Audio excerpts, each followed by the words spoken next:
Bismillahirrahmanirrahim. Alhamdulillahirabbil alamin. Wassalatu wassalamu ala habibi rabbil alamin sayyidina maulana Muhammadinil amin wa ala alihi wa ashabihi wa tabi'in wa man tabi'ahum bi ihsan ila yaumiddin. Qala al-musannif rahimahullah wa nafa'ana bi ulumihi. Qala sayyiduna al-imam Abdullah al-Haddad radhiyallahu anhu fi kitabih Ad-Da'wati Tammah. Dzukira bi ba'dil akhbar anna rajulan sahiba Musa alaihi salam wa lazamahu hatta akhadha anhu al-ilma. Thumma ja'ala yaqul haddathana Musa kalimullah hatta athra wa kathura maluhu thumma faqadahu Musa faja'ala yas'alu anhu fala yasma'u lahu bi khabar.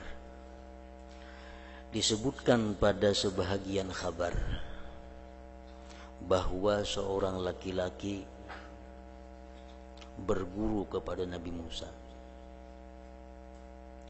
dan laki-laki itu melazimi akan Nabi Musa, artinya mendekati, kada berpisah lawan Nabi Musa, sehingga laki-laki itu mengambil dari Nabi Musa akan ilmu. Kemudian jadilah laki-laki itu berkata, haddatsana Musa kalimullah, mengajarkan kepada kami, menghadiskan kepada kami oleh Musa kalimullah, sehingga menjadi kaya dan banyak hartanya laki-laki tadi. Kemudian tidak menemukan akan laki-laki itu oleh Nabi Musa. Artinya sudah tuntung mengaji lawan Nabi Musa, laki-laki tadi sugih, banyak hartanya. Nabi Musa tuh mencari ke mana laki-laki tadi, kada ada kabar berita lagi. Faja'ala yas'alu anhu, jadilah Nabi Musa menanyakan dari laki-laki itu. Ada orang takuni, ada kan melihat si anu, orang kada ada, ada kan melihat si anu, kada ada. Fala yasma'u lahu bi khabar, tidak mendengar Nabi Musa bagi laki-laki itu dengan beritanya, hilang. Ila an ja'ahu rajulun, sampai satu saat datang kepada Nabi Musa seorang laki-laki. Wa fi yadihi khinzir, di tangan laki-laki itu ada seekor babi. Wa fi unuqihi hablun aswad, di lehernya babi itu ada tali yang hirang. Fasa'alahu Musa anhu, menanyakan kepada laki-laki itu oleh Nabi Musa daripada muridnya. Ujar Musa, lawan laki-laki yang membawa babi ini tuh, jam dah kamu lihat murid kok, si anu ngarannya. Faqala lahu na'am, laki-laki tadi ada yang melihatnya, ada yang ulun melihatnya. Huwa hadal khinzir, ini babi ini ya orangnya. Jadi babi rupanya orangnya, murid Nabi Musa tadi. Huwa hadal khinzir, dialah ini babi.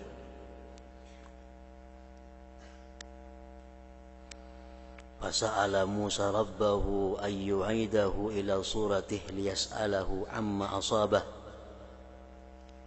Bertanya Nabi Musa kepada Tuhannya, memohon Nabi Musa kepada Tuhannya bahwa mengembalikan Tuhan akan laki-laki itu kepada rupanya yang semula. Liyas'alahu, agar dia bisa bertanya kepada muridnya itu amma asabahu, dari sesuatu apa yang menimpa dia. Jadi Nabi Musa, wahai Tuhan, ya Allah, bolehkan pang babi ini nah, kayak asalnya manusia. Muridku nyaman ulun betakun, kenapa ikan sampai jadi babi. Fa'auhallah ilaihi, Allah berwahyu kepada Nabi Musa, lau sa'altani bima sa'alani bihi Adam faman ba'dahu lam uidhu ila suratih. Wahai Musa, kata Allah, andai kata engkau memohon kepadaku dengan sesuatu yang pernah memohon akan aku dengannya oleh Nabi Adam dan nabi-nabi sesudah Adam, tidak akan aku kembalikan dia kepada bentuknya yang semula. tidak aku kembalikan dia kepada bentuknya yang semula. Walakinni ukhbiruka anhu, tetapinya aku, jar Tuhan, akan mengabarkan kepada engkau wahai Musa, anhu, dari laki-laki itu. Lima sana'tu bihi hakadha, kenapa aku lakukan dengan laki-laki itu seperti ini. Li'annahu, karena murid Ikam itu wahai Musa, kana yatlubud dunya biddin, karena dia itu mencari dunia dengan menjual agama. Dia punya ilmu, murid Nabi Musa. Ilmu yang ada pada dirinya itu digunakannya untuk memperbanyak harta. Ilmu yang ada itu digunakannya untuk menumpuk kekayaan. Nah, termasuk ngarannya orang yang menjual agamanya demi mendapatkan dunianya.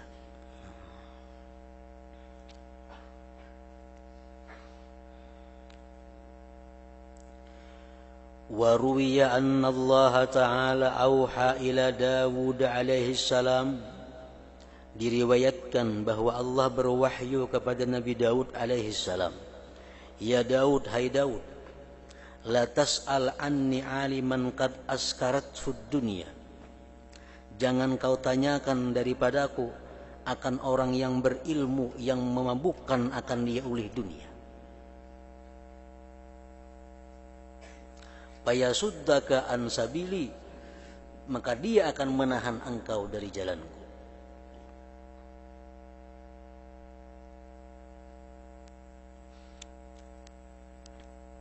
Artinya, ujar Tuhan, wahai Nabi Daud, ikam jangan nak betakun, jangan hendak belajar tentang aku, ujar Tuhan, kepada orang yang alim yang dimabukkan oleh dunia. Kenapa? Karena kada bakalan bisa. Fayasuddaka an sabili, maka dia akan menahan engkau dari jalanku. Bahkan engkau kada akan bisa berjalan, kada akan bisa sampai kepada yang dimaksud. Ulaika qutta'ut tariq, mereka orang alim yang dimabukkan oleh dunia itu merupakan qutta'ut tariq, penghalang jalan ala ibadi, atas hamba-hamba.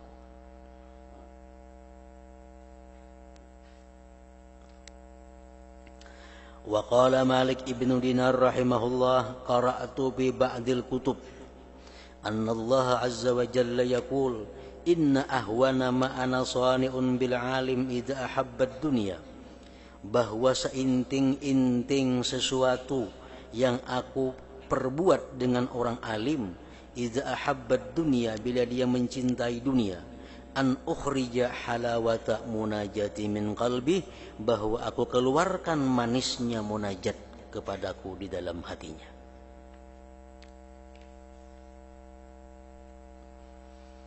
Itu siksaan Allah yang paling inting kepada orang alim yang mereka mencintai dunia, bahwa tidak ada kelezatan, tidak ada kenyamanan dalam beribadah kepada Allah Subhanahu wa ta'ala.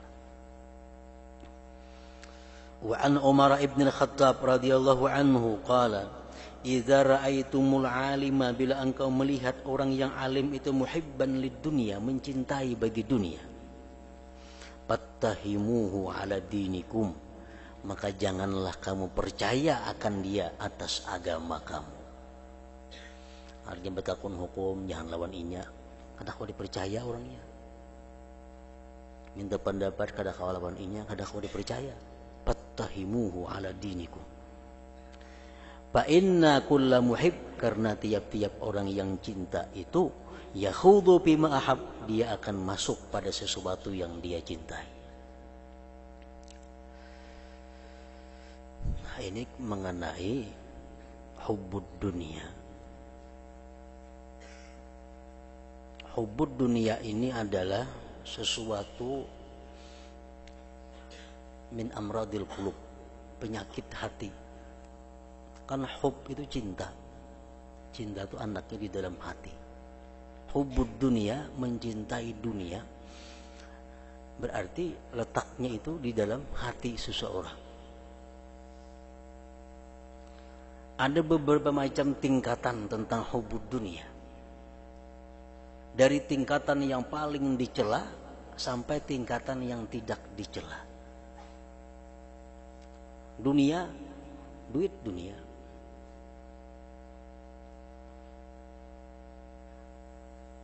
Pahumaan, kabun dunia, toko dunia, rumah dunia. Jadi mencintai dunia itu ada beberapa tingkatan. Tingkatan yang paling berat. Nah, tingkatan yang paling berat, orang yang mencintai dunia itu adalah orang yang rela mengorbankan agamanya demi mendapatkan dunia.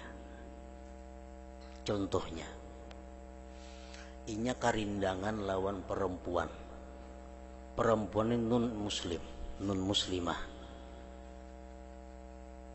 Karena inya cinta kepada perempuan itu, dia korbankan Islamnya, dia pindah agama asal dapat perempuan yang dia cintai itu. Ini hubbud dunia yang paling tinggi mudaratnya.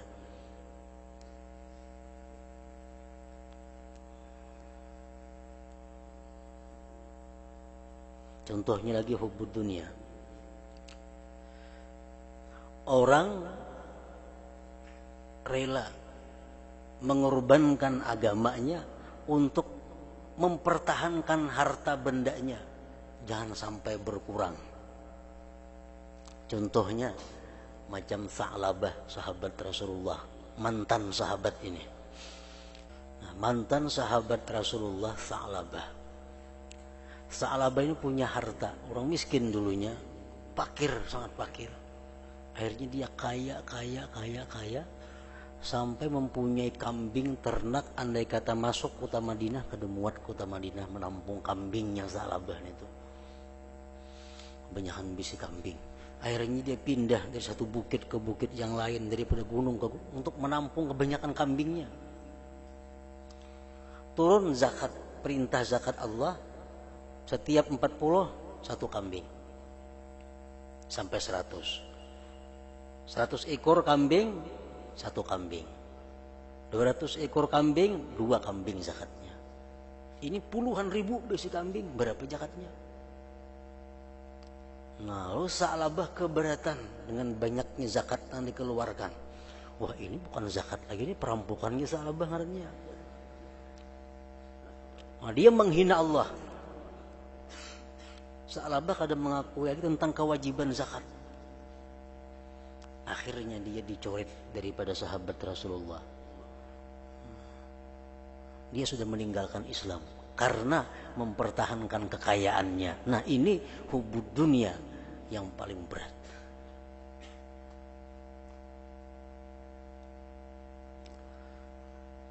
Orang-orang berani mengorbankan agamanya asal dapat sesuap nasi, pindah dari Islam ke agama Kristen, dari Islam ke agama Hindu, Buddha, hanya untuk mendapatkan kekayaan. Nah, ini hubbud dunia namanya. Yang kedua, hubbud dunia. Yang kedua, hubbud dunia adalah orang yang berani meninggalkan yang diwajibkan, dipardukan Allah atasnya, berani memperbuat yang dilarang Allah atasnya demi untuk mendapatkan dunia. Ini hubbud dunia yang berat, tapi lebih berat yang tadi. Contohnya,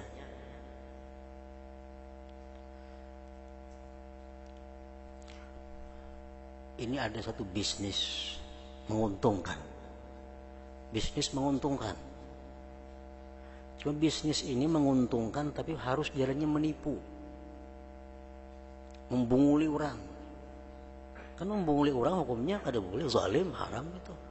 Tapi ini menguntungkan. Nah, biar aja aku membunguli orang, asal aku untung, asal aku menipu orang, asal aku dapat kelebihan yang banyak. Nah, ini hubbud dunia. Dia berani melanggar hukum Allah hanya untuk semata-mata mendapatkan dunia. Ini hubbud dunia juga ngarannya.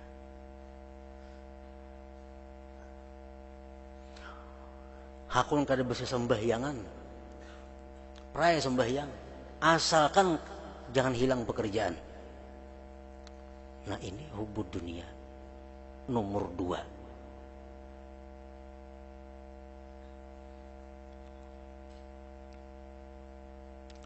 Hubud dunia yang nomor 3. Hubud dia yang nomor 3. Dia meninggalkan yang disunatkan oleh Allah Subhanahu wa ta'ala. Dia berani melakukan yang dimakruhkan oleh Allah asalkan dapat keuntungan dunia. Asik berjualan lah. Bang orang kayaknya sembahyang pukul 2 gini lagi rame orang bertukar. Kada tersembahyang berjamaah karena sibuk melayani pelanggan. Ini termasuk hubud dunia juga katanya. Kenapa? Karena dia meninggalkan yang dianjurkan Allah, yang dihimbau Allah dia tinggalkan hanya untuk mendapatkan dunia. Nah ini hubud dunia juga katanya. Tapi hubud dunia yang nomor 3.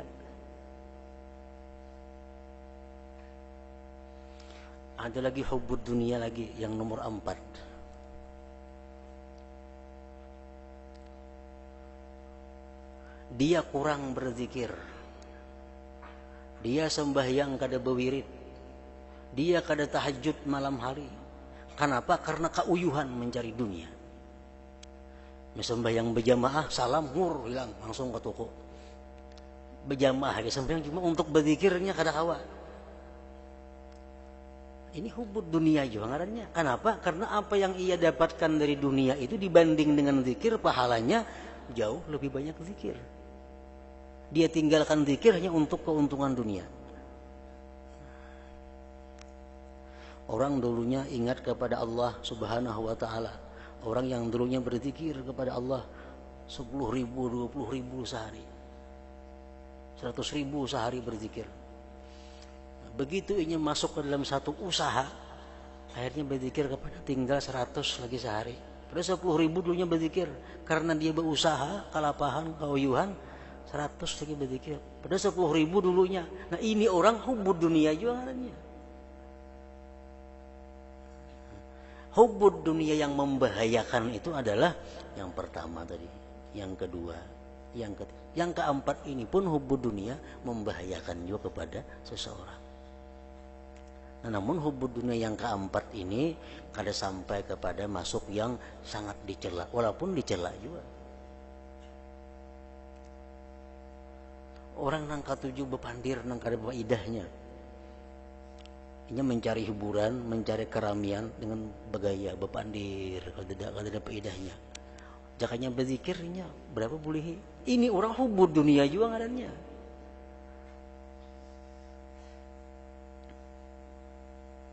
Nah jadi hubud dunia itu adalah sesuatu tadi andaknya yang di dalam hati dan nampak keluar.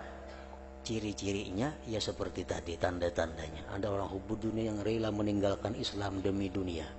Ada yang berani memperbuat yang haram demi dunia.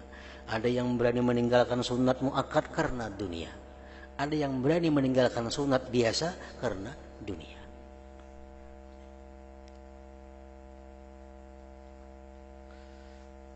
Nah, jadi kalau kita berpikir demikian, boleh dikatakan hampir umumnya manusia itu adalah hubud dunia. Umumnya hubud dunia. Kenapa? Andai kata dia hubul akhirah, maka 24 jam waktunya digunakannya untuk akhirat. Nah, sangat sulit mencari manusia yang seperti itu.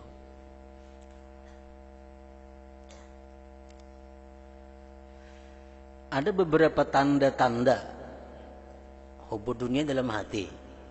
Hubud dunia dalam hati. Kita bisa menilai orang itu hubud dunia atau kada bisa kita menilai. Karena tanda-tanda itu hanya adalah merupakan satu petunjuk, bukan 100%. Bukan 100%. Tanda-tanda. Yang tahu bahwa diri kita ini hubud dunia atau kada, diri kita sendiri. Yang tahu pada pulan bin pulan itu hubud dunia, pulan itu sendiri. Bila kita mengatakan bahwa pulan bin pulan itu hubud dunia, kita lebih hubud dunia daripada dia. Lebih hubud dunia daripada kita.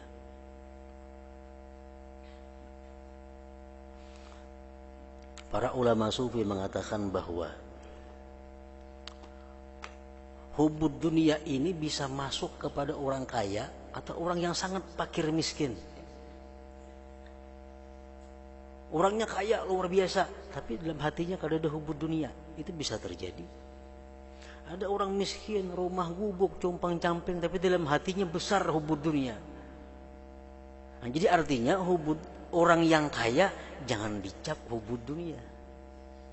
Orang yang miskin jangan dicap orang yang zuhud. Karena kaya dan miskin bukan merupakan tanda hubud dunia atau zuhud kepada dunia. Jadi artinya kita jangan hendak menilai orang. Butuh hubud dunia, jangan. Kenapa? Hubud dunia urusan di dalam hati orang. Nang tahu hati orang hanya Allah. Nang kau menilai diri kita seorang hubud dunia kah atau kadar nang mana hubud dunianya, nomor 4 kah, nomor 3 kah, nomor 2 kah, nomor 1 kah hubud dunianya. Alamat-alamat rumah yang megah itu kada bisa dijadikan tanda bahwa pemiliknya itu hubud dunia. Kalau dia berpendapat bahwa setiap orang yang punya rumah megah itu hubud dunia, ini orang akan berbahaya. Di dalam manakib para aulia, Syekh Abdul Hasan Asyadzili rahimahullah, beliau punya rumah, punya gedung lebih mewah daripada gedungnya sultan raja. Padahal ini Syekh Abdul Hasan Asyadzili, aulia besar. Imam Malik rahimahullah, salah seorang aulia Allah, imam mazhab mujtahid, imam besar. Beliau punya kekayaan yang luar biasa. Tapi beliau orang yang sangat zuhud terhadap dunia. Nah, jadi pengertian hubud dunia jangan dijadikan bahwa kekayaan berarti orang kaya hubud dunia. Bila orang miskin zuhud, itu salah. Kekayaan, kemiskinan bukan tanda seseorang hubud dunia atau zuhud. Tapi kalau kita berani melanggar hukum Allah demi mendapatkan dunia, hubud dunia ngarannya. Hubud dunia jelas.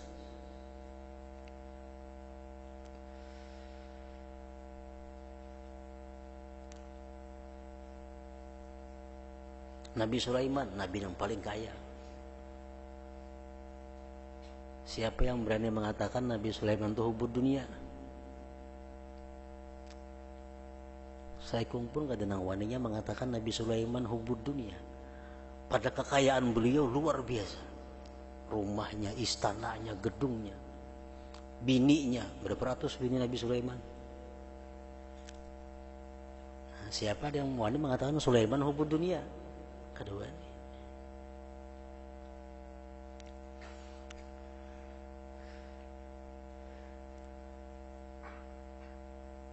Jadi perkara hubud dunia itu hanya kita yang tahu tentang diri kita. Tingkatan mana hubud dunianya. Wa dzukira anna an-nawawisa syakat ilallah min natanijiyya fil kufar. Faqila laha inna butuna ulama isu asyaddu mimma antum bihi. Disebutkan bahwa himar keledai mengadu kepada Allah daripada busuknya bangkai orang-orang kafir. Dikatakan kepada himar-himar itu bahwa perut daripada ulama-ulama yang busuk itu lebih jahat, lebih sangat daripada keadaan yang adalah kamu pada keadaan itu. Wa fi ba'dil akhbar, disebutkan dalam sebagian kabar, annan nasa yanzilu bihim nazilah, manusia datang dengan mereka satu musibah, bencana, turun dengan mereka bencana. Fayabza'un ila ulamaihim, mereka pergi kepada ulama-ulama mereka. Fayajidunahum qad musikhu qiradatan wa khanazira, ternyata mereka temui ulama-ulama mereka sudah dirubah bentuknya menjadi kera dan babi. Yang satu kampung dapat musibah bala, bukahan kepada tuan guru. Dinaiki tuan guru pada hulu sudah jadi babi lawan jadi kera. Qala ba'dul muhaqqiqin, berkata sebagian ulama muhaqqiqin, al-murad yang dimaksudnya itu adalah mashu suwarihimul batinah, dirubahnya rupa batin mereka menjadi rupanya babi, kera. Waqad musikhat min zaman, dan sungguh telah dirubah dari masa yang telah lama. Wa hukiya an ba'di ulama Bani Israil annahu jama'a sab'ina sundukan minal ilm.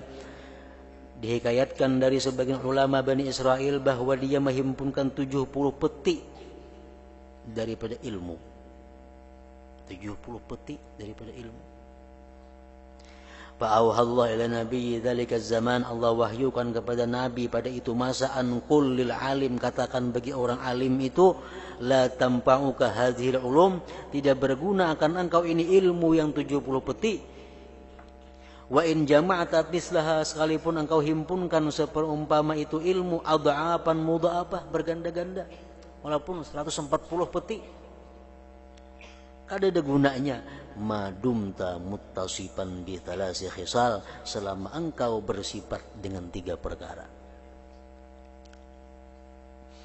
Pertama, hubbid dunia. Hubbid dunia. Yang kedua, wa musa'adatin nafsi wasyaitan ala matahwa, menolong, membantu nafsu dan syaitan atas keinginannya. Syaitan bergeritik dalam hati hendak itu tulusakan. Syaitan bergeritik hendak ini berbuat maksiat digawi. Yang ketiga, wa idzayati muslim, dan menyakiti orang muslim, menyakiti hati atau menyakiti jasmani orang muslim. Selama 3 itu ada dalam dirinya, maka walaupun ilmu itu bergudang-gudang berisi ilmu, tidak akan bermanfaat kepadanya. Nah, hingga situ qala Isa alaihi salam, mathalu ulama isu kamathali sakhratin waqa'at ala famin nahar. Hadratin Nabi sallallahu alaihi wasallam, al-Fatihah. Astagfirullahaladzim, shiratal mustaqim.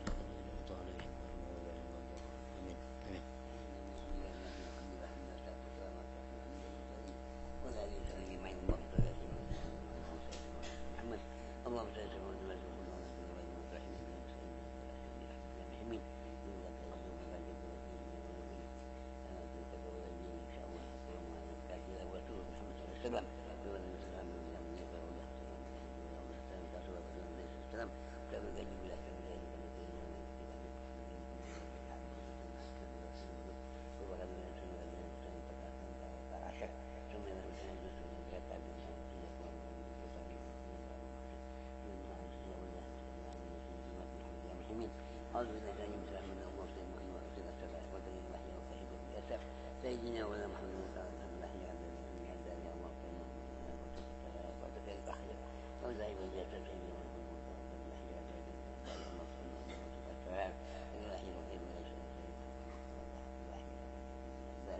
اللهم اني اعوذ واجعلنا من النفع متواصلا والتوفيق في الذنوب والتثبيت العيوب والتحميد المنسوب اللهم انا اله الله والحديث العظيم اللهم اني